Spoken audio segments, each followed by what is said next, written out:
कई बार आप देखते होंगे बहुत कम पढ़े लिखे बहुत ज़्यादा सफल हो जाते हैं। कई बार बहुत ज़्यादा पढ़े लिखे लोग असफल हो जाते हैं। क्या आप जानते हैं इन लोगों की सफलता और असफलता का क्या कारण है? आज हम इसी कारण को बताएंगे एक कहानी के माध्यम से। एक बहुत बड़ी कंपनी थी जिसमें एक बहुत बड़ी कार बनाई जा रही थी, जिसमें बहुत से मजदूर उस कार को बनाने में लगे हुए थे। बहुत सारा पैसा लगा, बहुत सारा समय लगा। जब कुछ दिनों बाद कार बनकर तैयार हुई तो उसको स्टार्ट करने के लिए कहा गया।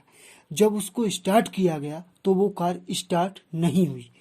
अब वो जो वहाँ का मैनेजर था और जो वहाँ के इंजीनियर थे, उनको चिंता हुई कि हमने इतनी मेहनत की, उसके बाद ये कार स्टार्ट क्यों नहीं हुई। इसी चिंता में वो मालिक के पास जाते हैं और मैनेजर मालिक से कहता है कि सर, जो हमने कार बनाई वो स्टार्ट नहीं हो रही है।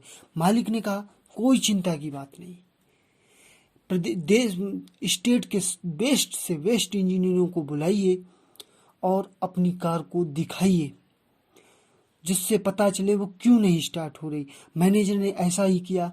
स्टेट के बेस्ट से बेस्ट इंजीनियर आए, उन्होंने कार को देखा, कुछ समय बिताया और पैसा खर्च हुआ, समय भी लगा, लेकिन कार ठीक नहीं हुई। मैनेजर फिर मालिक के पास जाता है और मालिक से कहता है सर, इस बार भी कार ठीक नहीं हुई, वो नहीं चालू हुई।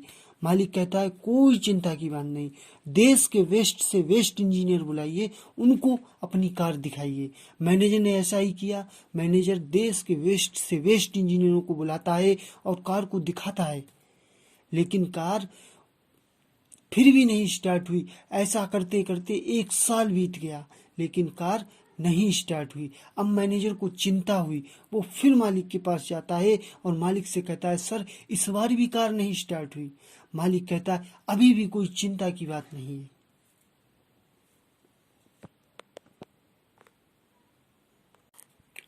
मालिक कहता है अभी भी कोई चिंता की बात नहीं है, विदेश से अच्छे इंजीनियरों को बुलाइए और अपनी कार को दिखाइए। मैनेजर ने ऐसा ही किया और विदेश से अच्छे इंजीनियरों को बुलाया गया और कार को दिखाया गया, लेकिन उन्होंने भी उस पर कुछ दिन काम किया, समय लगाया, पैसा लगा, लेकिन कार स्टार्ट नहीं हुई। ऐसे करते करते एक साल से भी अधिक का समय बीत गया, लेकिन कार स्टार्ट नहीं हुई। अब मैनेजर भी चिंतित हो गया और मालिक को भी चिंता हुई कि मैंने इतना समय इस पे लगाया और इतना पैसा लगाया, इतने लोगों की मेहनत लगी, उसके बाद भी ये कार स्टार्ट क्यों नहीं हुई। फिर मालिक ने सोचा क्यों ना हम इस प्रोजेक्ट को यहीं पर रोक दें, हम अपने अगले प्रोजेक्ट पर काम करें। लेकिन मैनेजर ने कहा सर, हमने इस पे बहुत समय दिया है, बहुत पैसा लगाया, बहुत लोगों ने इस पे मेहनत की, हम इसको ऐसा ही नहीं छोड़ सकते हैं। हमारे शहर में एक मैकेनिक है जो छोटी मोटी गाड़ियों को रिपेयर करता है, क्यों ना हम उसे बुलाएं। मालिक बोला जब देश विदेश प्रदेश के इतने बड़े से बड़े इंजीनियर आए, उन्होंने इस कार को नहीं ठीक कर पाया, तो वो एक छोटा सा मैकेनिक क्या इस कार को ठीक कर ही लेगा। लेकिन मैनेजर ने कहा सर, एक बार हम कोशिश तो करें, शायद वो ठीक कर दे। मालिक ने कहा ठीक है, बुला लीजिए उसको। मैनेजर जाता है और उस मैकेनिक से बोलता है मैकेनिक साहब, आपको हमारे साथ हमारी कंपनी में चलना है और हमारी कार को देखना है, हमारी कार स्टार्ट क्यों नहीं हो रही। मैकेनिक बोलता है सर, मैं एक छोटा सा मैकेनिक हूँ, आपकी बहुत बड़ी कार, आप उस कार को मैं कैसे ठीक कर सकता हूँ। मैनेजर कहता है सर, आप चलिए, एक बार उसको जरूर देखिए, क्योंकि मैंने लोगों से सुना है आप एक बहुत अच्छे मैकेनिक हैं, इसलिए आप एक बार चलकर उसको देख लीजिए।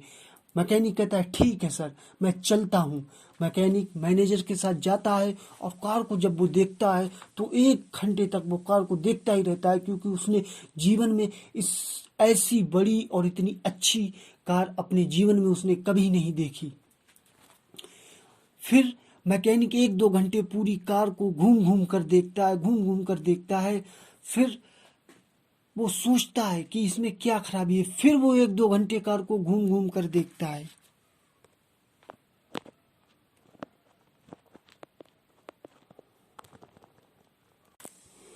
धीरे धीरे वो मैकेनिक उस कार को 5 से 6 घंटे तक देखता रहा।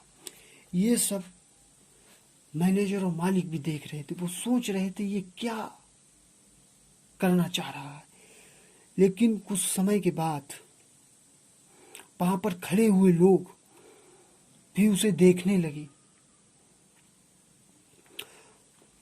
और सोचने लगे ये क्या मन में सोच रहा है। लेकिन कुछ ही समय बाद वो अपने बैग से एक हथौड़ी निकालता है और कार के पास जाता है। कार की एक जगह पर वो 3 बार हथौड़ी से वार करता है और उसके बाद वो मैनेजर से कहता है, सर आप अपनी कार स्टार्ट कीजिए। मैनेजर आश्चर्यचकित हो जाता है कि इसने मात्र 3 हथौड़ी मारी, ये कार कैसे स्टार्ट हो जाएगी। लेकिन वो फिर से कहता है, सर एक बार आप स्टार्ट तो कीजिए। मैनेजर ने ऐसा ही किया और मैनेजर ने जैसे ही कार को चालू किया, वाकई में वो कार चालू हो गई और सारे लोग आश्चर्यचकित हो गए, परेशान हो गए, दिमाग लगाने लगे कि इसने ऐसा क्या किया कि इतने कम समय में कार ठीक हो गई। सभी लोग बहुत ही खुश हो गए, मिठाइयाँ बंटने लगी क्योंकि इतने कम समय में उनकी कार जो चालू हो गई। जिस कार को देश विदेश से इंजीनियर आए थे स्टार्ट करने के लिए, उन्होंने नहीं स्टार्ट कर पाए, लेकिन इस छोटे से मैकेनिक ने उस कार को स्टार्ट कर दिया। ऐसा इसने क्या किया, मात्र इसने 3 हथौड़ी ही मारी और कार स्टार्ट हो गई। तब मैकेनिक ने बताया कि आपकी कार पूरी तरीके से ठीक थी, बस इसमें एक छोटा सा फैन था जो जाम हो गया था, जिसके कारण आपकी कार स्टार्ट नहीं हो रही थी। इसलिए मैंने वहां पर 3 हथौड़ी मारी और वहां वो फैन जो जाम था वो फिर से सही हो गया और आपकी कार स्टार्ट हो गई। मैकेनिक वहां से चला गया।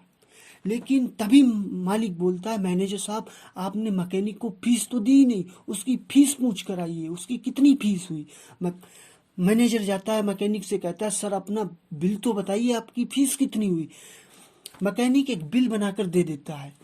मैनेजर मुस्कुरा के ले आता है, मालिक की टेबल पर रख देता है। मालिक बिल को देखता है, मुस्कुराता है और उससे मैनेजर से कहता है, इतना लंबा बिल, ऐसा इसने क्या किया जो इतना लंबा बिल। जाइए और उससे पूछ कर आइए ये किस चीज का बिल है।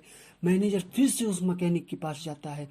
मैकेनिक से वो पूछता है कि हमारे सर ने ये पूछा है कि ये बिल किस चीज का है। तो मैनेजर उसमें लिख कर भी देता है और फिर मैनेजर उस बिल को लेकर आता है, मुस्कुराता है और मालिक की टेबल पर रख देता है। मालिक बिल को देख कर मुस्कुराते हैं और मालिक तुरंत मैनेजर से कहते हैं, उसको हमारी कंपनी में जॉब दीजिए। आप भी सोच रहे होंगे ऐसा उस बिल में क्या लिखा था। उसमें लिखा था 20 रुपए हथौड़ी मारने के, 99,980 रुपए। हथौड़ी कहाँ पे मारनी है उसके। हथौड़ी तो कोई भी मार सकता था, लेकिन किस जगह पर मारनी है ये किसी को नहीं पता था, ये मुझे उसी को पता था। इसलिए हथौड़ी कहाँ पे मारनी है उसके 99,980 रुपए। इसलिए इस कहानी से सीख मिलती है कि जीवन में डिग्रियां महत्व नहीं रखती। आपके पास अगर हजारों डिग्रियां हैं, अगर आपके पास अनुभव नहीं है तो उन डिग्रियों का कोई मतलब नहीं। अगर आपके पास डिग्रियां नहीं है, अगर आपके पास अनुभव है, तो आप कहीं पे भी काम कर सकते हैं। कहीं पे भी आप कहीं पे भी जॉब ढूंढ सकते हैं, बस आपके पास अनुभव होना चाहिए। आपके पास बहुत सारी डिग्रियां हैं लेकिन अनुभव नहीं है, आप कहीं भी काम नहीं कर सकते। लेकिन अगर आपके पास अनुभव है तो आप किसी भी फील्ड में काम कर सकते हैं। अनुभव होना चाहिए, ना कि ज्यादा डिग्रियां। आप डिग्रियों के चक्कर में नहीं, अनुभव इकट्ठा कीजिए, क्योंकि जीवन अनुभव पे ही चलता है।